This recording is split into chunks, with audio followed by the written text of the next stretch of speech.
लघुत्तम समापवर्तक में हमने देखा था कि दी हुई संख्या से हमको ऐसी संख्या निकालना होता है जो उस संख्या को पूरी तरह से विभाजित करके वह छोटी से छोटी संख्या को ज्ञात करना हो।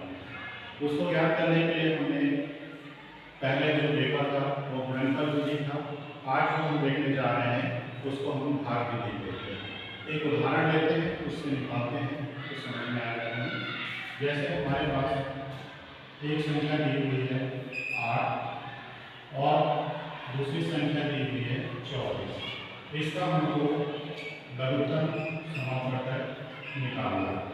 इसको हम भाग विधि से कैसे निकालते हैं वो देखते हैं।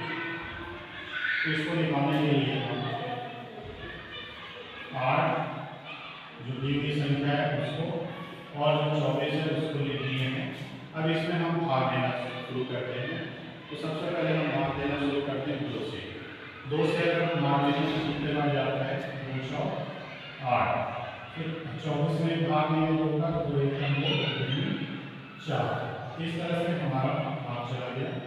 उसके बाद फिर हम फिर 2 से भाग करते हैं तो 2 दूनी 4 और 12 में भाग देंगे 2 छक्के 12। फिर हम भाग देते हैं 2 से 2 1 2 2 दिया 6। फिर अब 2 से भाग नहीं जा रहा है तो हम 3 से भाग देंगे। अब 3 से भाग देंगे तो 1 में भाग नहीं जाएगा, 1 को हम वैसे ही लिखेंगे।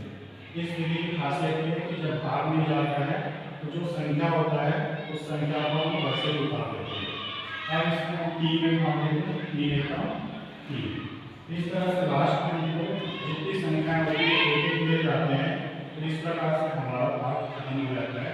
अब इसका हम लघुत्तम समापवर्तक लिखेंगे। इस तरह से लिखेंगे 8 व 24 का लघुत्तम समापवर्तक बराबर जो संख्या से हम भाग दिए उनको 2 गुणे 2 गुणे 2 गुणे 3। तो ये गुणा करें तो हमको मिल जाएगा 2 दूनी 4 4 दूनी 8 8 दूनी 24।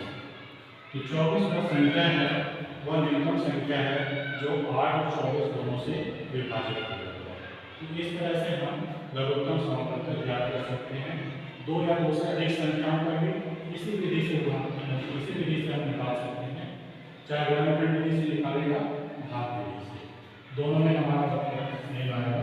इस तरह से हम इन दोनों विधियों का उपयोग लघुत्तम समापवर्तक